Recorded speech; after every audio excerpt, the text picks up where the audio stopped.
الشيطان الرجيم بسم الله الرحمن الرحيم يا أيها الذين آمنوا لا تدخلوا بيوت النبي إلا أن يؤذن لكم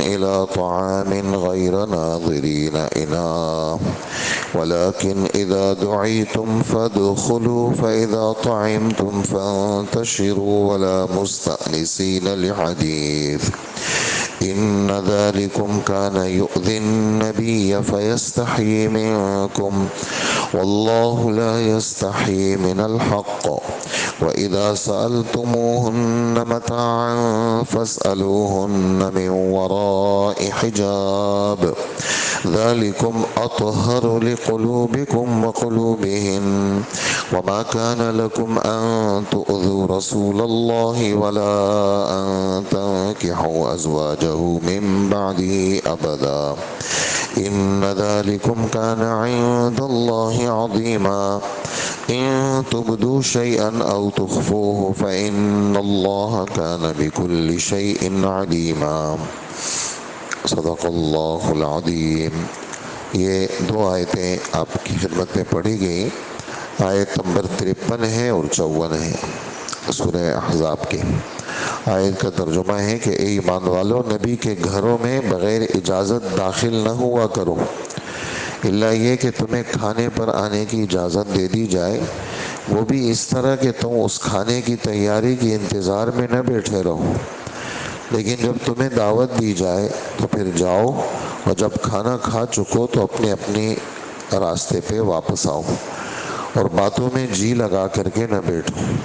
حقیقت یہ ہے کہ اس سے نبی کو تکلیف پہنچتی ہے اور وہ تم سے کہتے ہوئے شرماتے ہیں، اور اللہ جل جلالہ حق بات میں کسی سے نہیں شرماتے۔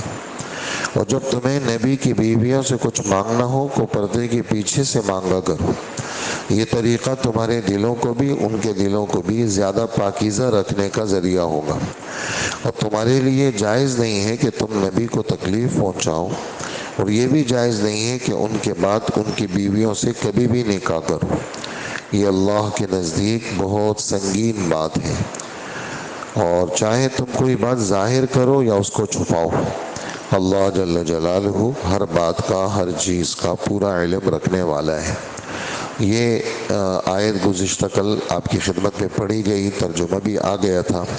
اس میں پہلا حکم وہ آپ کی خدمت میں کچھ تفصیل کے ساتھ آیا، مہمان کے بارے میں کچھ آداب بتائے، مہمان کا ادب۔ اور اللہ کے رسول صلی اللہ علیہ وآلہ وسلم فرماتے ہیں کہ جو مہمان ہیں، کہ تم میں سے کوئی شخص بھی اللہ جل جلالہ پر اور آخرت پر ایمان رکھتا ہے، اس کو چاہیے کہ مہمان کا اکرام کرے، مہمان کا اکرام کرے۔ اور مہمان کی جو پہلی کوئی آ گیا ہمارے پاس اور کافی دنوں کے لیے اس نے رہنا ہے، تو فرمائیں کہ پہلا کھانا تو بڑا اچھا ہو، اس کا اہتمام والا کھانا ہو، اور 3 دن تو مہمانی کا حق ہے، باقی اپنی ترتیب کے مطابق پکاؤ، لیکن بہرحال پہلا کھانا اس کا اچھا ہونا چاہیے، اس کی ضروریات کا خیال رکھنا چاہیے۔ اور مہمان خانے کے اندر بہرحال جیسے گاؤں دیہات میں ہر علاقے کا اپنا اپنا عرف ہے، اپنی اپنی وہ ترتیب ہے، اور بعض لوگوں نے الگ مکان بنائے ہوئے ہوتے ہیں مہمانوں کے لیے، بعض جگہ نہیں ہوتی تو اپنے ہی گھر کے اندر ایک بیٹھک نما بنائے ہوتے ہیں۔ بس اس میں ایک چھوٹی سی بات وہ یہ ہے کہ اکثر جگہ جانا ہوا تو وہاں پر یعنی جو ضروریات ہوتی ہے جس کو کہتے ہیں استنجا وضو کی، وہ بیٹھک میں نہیں رکھتے، یعنی جس کو ڈرائنگ روم لوگ کہتے ہیں، اس کے اندر واش روم نہیں رکھتے۔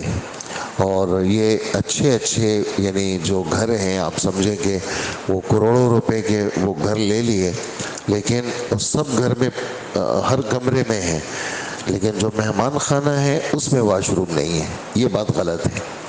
اس لیے کہ مہمان آیا ہے، اس کو وضو کی ضرورت ہے، تو اندر گھر میں جائے گا ہمارے، اور اندر گھر میں پردہ کرا کر کے لے کے جائیں گے، یہ ذرا محل نظر بات ہے، اس کو سمجھنا چاہیے، اور اچھا واش روم بنانا چاہیے۔ ایسا نہ ہو، بعض بنے ہوئے بھی ہیں لیکن بالکل تھرڈ کلاس کے، اتنا کہ بندہ اس کے اندر بس ایک آدمی بس چلا جائے مشکل سے وہ پیشاب کر سکتا ہے، اور بس نہ وضو کی جگہ، کچھ بھی نہیں اس کے اندر۔ تو ایسا نہیں ہونا چاہیے۔ مہمان کے لیے جو جگہ ہو، اول تو اس کا مکان ہی الگ ہو پورا، لیکن چونکہ اس طرح نہیں ہے، ہم اس طرح نہیں کر سکتے، چھوٹی چھوٹی ہماری جگہ ہیں، تو کم سے کم جو کمرہ ہے جس کو ہم مہمان کے لیے رکھتے ہیں، اس کے اندر ایسا کوئی ضرورت کے لیے سامان مناسب ہونا چاہیے۔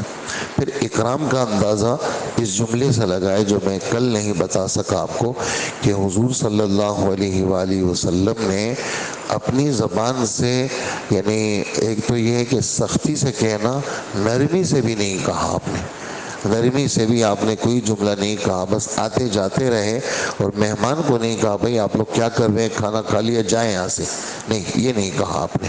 تو اس سے مہمان کا بڑا ہونا، مہمان کا عزت دار ہونا، یہ اس سے سمجھ میں آتا ہے۔ تو یہ تو کل کی باتیں ہیں ہماری۔ آج کی جو بات ہے وہ پردے کے متعلق بات ہے۔ اگرچہ یہ پردے کا حکم اس آیت میں خاص واقعہ ہے، خاص لوگ ہیں، خاص لوگوں سے مراد اللہ کے رسول کی بیویاں ہیں اور اللہ کے رسول کے صحابہ ہیں، دونوں خاص لوگ ہیں، اور ان خاص لوگوں کو حکم ہے کہ استعمال کی کوئی چیز چاہیے آپ کو، برتن چاہیے، کوئی بھی چیز چاہیے، تو کہا کہ سامنے آ کر کے عورت نہ دے، آمنے سامنے پر آپ ادھر آئیں یہ دے دیں ذرا مجھے، عورت بھی سامنے آگے دے دیا، نہیں، ایسا نہ کریں، بلکہ پردے کے پیچھے سے۔ اول تو یہ والا کام چھوٹے بچے بھی کر سکتے ہیں، لیکن انتہائی درجے کی اگر مجبوری ہے تو پردے کے پیچھے سے کوئی چیز مانگی جائے، اس میں بھی ہاتھ کا استعمال نہ ہو، اس کے اندر بھی کیا ہو، بس وہ زمین پہ ہی رکھ دے اور اٹھا لی جائے۔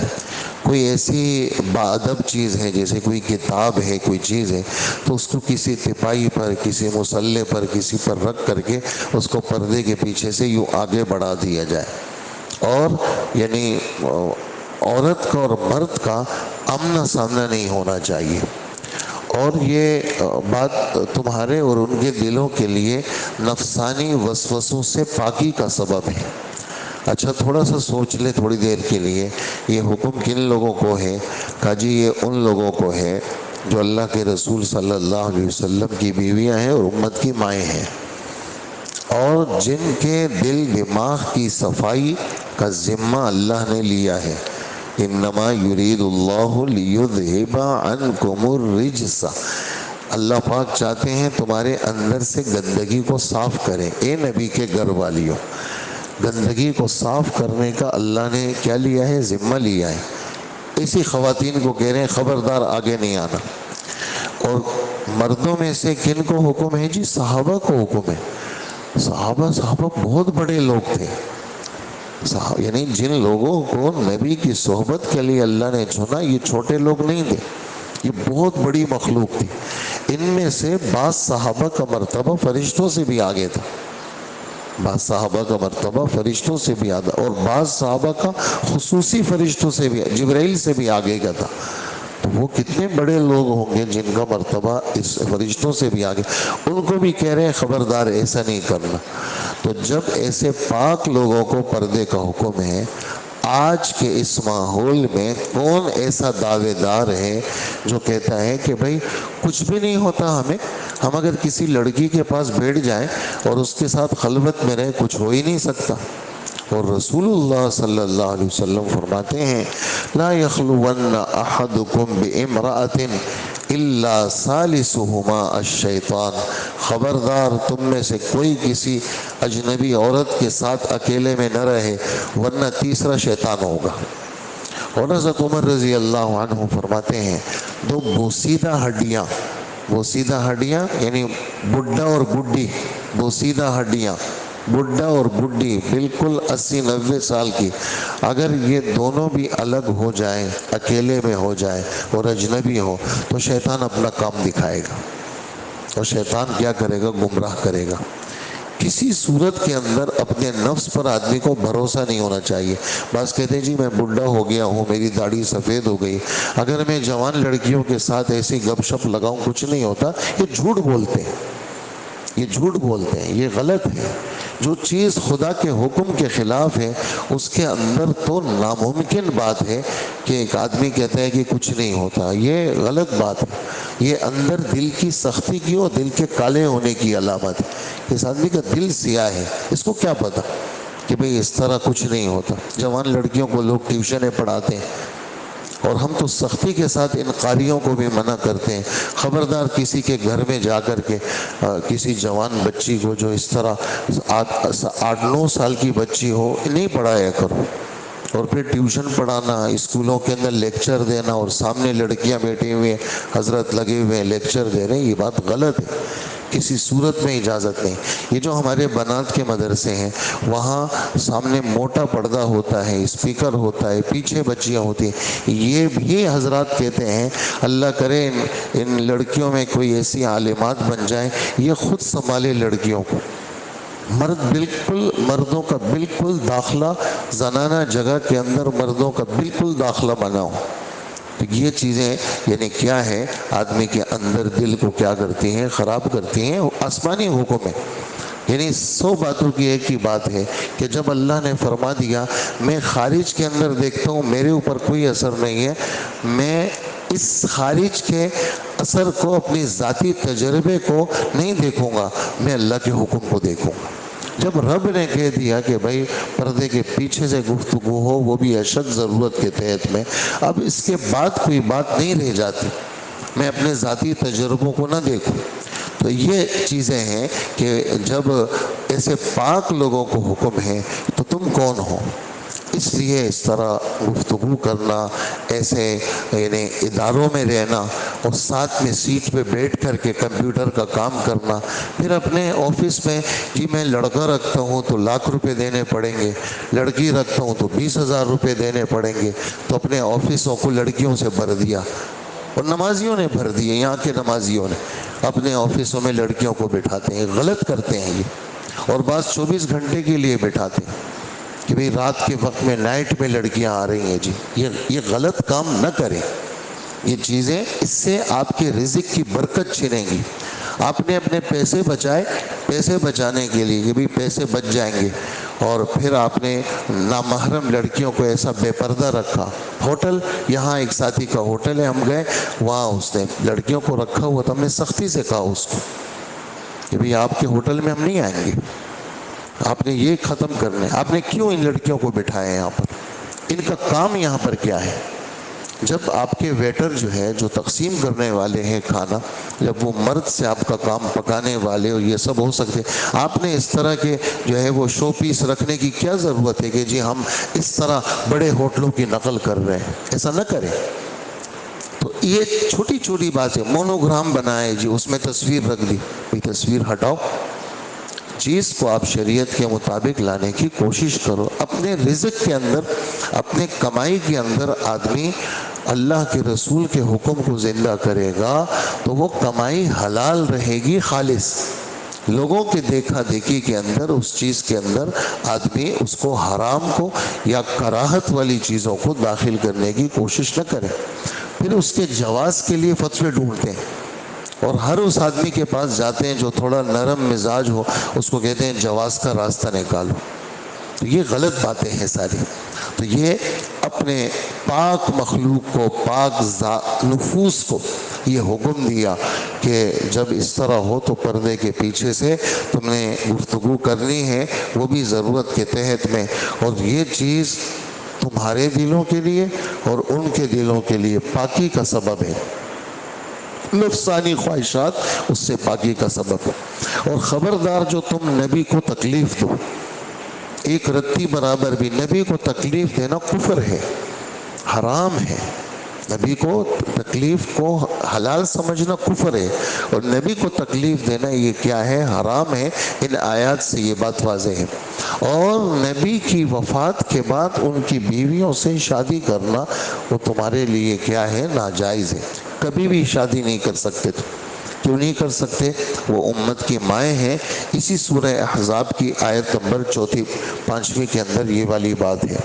اور امت کی ماؤں کا مطلب کوئی یہ نہ سمجھے کہ ان کی اولادوں میں آپس میں نکاح نہیں ہو سکتا، یہ روحانی ماں باپ ہیں تمہارے، روحانی مائیں ہیں۔ جب روحانی مائیں ہیں تو تمہاری شادی نہیں ہو سکتی۔ اسی طرح دوسری وجہ حضرات نے یہ لکھی ہے کہ چونکہ نبی صلی اللہ علیہ وآلہ وسلم کی نبی اپنے قبر میں خصوصی زندگی کے ساتھ زندہ ہے، نبی اپنی قبر میں خصوصی زندگی کے ساتھ زندہ ہے، اس کی کیفیت کیا ہے وہ اللہ کو معلوم ہے۔ اس وجہ سے نبی کی میراث تقسیم نہیں ہوتی، نبی کی میراث تقسیم نہیں ہوتی۔ جب میراث تقسیم نہیں ہوتی تو ایک زندہ شخص کی بیوی سے آپ کیسے شادی کر سکتے ہیں؟ ٹھیک ہے، تو ایک وجہ یہ بھی لکھی ہے۔ اور ایک یہ بھی ہے کہ اللہ پاک نے، ہر آدمی چاہتا ہے کہ جو میری بیوی ہے، اگر میں مر جاؤں تو نہیں چاہتا آدمی کہ میری بیوی کسی اور کے نکاح میں جائے۔ طبعی طور پر آدمی کو نفرت ہوتی ہے کہ میری موت کے بعد میری بیوی بوڑھی ہو یا جوان کسی اور کے نکاح میں نہ جائے، یہ طبعی بات ہے۔ شریعت کے اندر تو اجازت ہے، لیکن طبیعت یہ ہے کہ نہیں۔ تو اللہ نے اپنے نبی کی اس طبعی خواہش کی بھی رعایت کی اور حکم دے دیا کہ عام اگر کوئی شوہر مر جائے تو اس کی بیوی عدت کے بعد شادی کر سکتی ہے، لیکن اگر نبی اس دنیا سے چلے جائے تو اس کی بیوی اس کے بعد شادی نہیں کر سکتی، طبعی خواہش کی رعایت کی۔ اور ایک وجہ یہ بھی لکھی ہے حضرات نے کہ آدمی جب مر جاتا ہے تو اس کی وہ بیوی جو آخری شوہر کے پاس ہو، اس کی وہ بیوی جو ایک عورت نے 4 شادیاں کی، یعنی ایک آدمی اس کے نکاح میں تھی، انتقال ہو گیا یا طلاق ہو گئی، پھر دوسرے کے نکاح میں گئی، انتقال ہو گیا یا طلاق ہو گئی، پھر تیسرے کے نکاح میں گئی، تو یہ عورت اس دنیا سے چلی گئی۔ اب یہ جنت میں کس کو ملے گی؟ تو کہا کہ جی اپنے آخری شوہر کو ملے گی۔ تو اس وجہ سے اللہ جل جلالہ نے یہ والی بات امت پہ وہ کر دی کہ ان عورتوں نے جو اللہ کے رسول صلی اللہ علیہ وسلم کے حرم میں آئی ہیں، تو ان عورتوں کو یہ ایک سہولت ہمارے رب نے دی کہ نبی کی پوری زندگی ساتھ رہی، اور نبی کی جو عورتیں تھیں وہ مشقت میں رہی۔ عام عورتوں کی بنسبت ان کے گھروں میں فراوانی ہو گئی، ان کے گھروں میں غربت تھی کہ جی چراغ میں ڈالنے کے لیے تیل بھی نہیں ہے، اور اللہ کے رسول کا ہتھیار ایک یہودی کے پاس رکھا ہوا، اور جو اور گندم آپ نے ادھار لیے ہوئے ہیں۔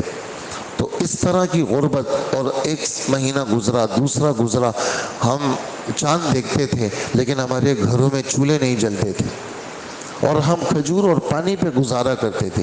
یہ سخت وقت گزارا ہمارے نبی کے ساتھ۔ تو یہ ان کو سہولت ہمارے رب نے دی کہ اب جب تم آخرت میں جاؤ گی تو آخرت میں بھی کیا ہوگا، تم نبی کی بیویاں اٹھائی جاؤں گی، کسی اور کی بیویاں وہ تم نہیں اٹھائی جاؤ گی۔ یہ باتیں حضرات نے لکھی ہے، اور اگر کوئی ایسا قدم اٹھاتا ہے نبی کی بیوی کے ساتھ شادی کا تو یہ اللہ کے ہاں بڑی سنگین بات ہے۔ پھر یہ والی بات کہ جی نبی کو ایسے حکموں سے کیوں الگ کیا، تمہارا کیا کام ہے اس سے؟ تم تو کیا ہو، اپنے دل دماغ کی وسوسوں سے حفاظت کرو۔ ہاں، تم اگر کوئی چیز اندر سے باہر کرو گے، لوگوں کو بتاؤ گے، اور کسی صحابی کے بارے میں، نبی کے بارے میں، تو وہ بھی اللہ کو پتہ ہے، اور اگر اندر اندر پکاؤ گے اور ادھر ادھر کی گندی سوچیں رکھو گے تو وہ بھی اللہ جل جلالہ کو پتہ ہے۔ لہٰذا اپنے ظاہر باطن کو برابر رکھو، اور کبھی بھی کسی قسم کا کوئی بھی وسوسہ آنے نہ دو، اور اگر کوئی چھیڑ چھاڑ ہو، شیطان چھیڑ چھاڑ کرے تو اعوذ باللہ من الشیطان الرجیم پڑھ کر کے اس کی اصلاح کرو۔ یہ باتیں تھیں آج کے درس کی۔ اللہ جل جلالہ ہمیں عمل کی توفیق عطا فرمائے۔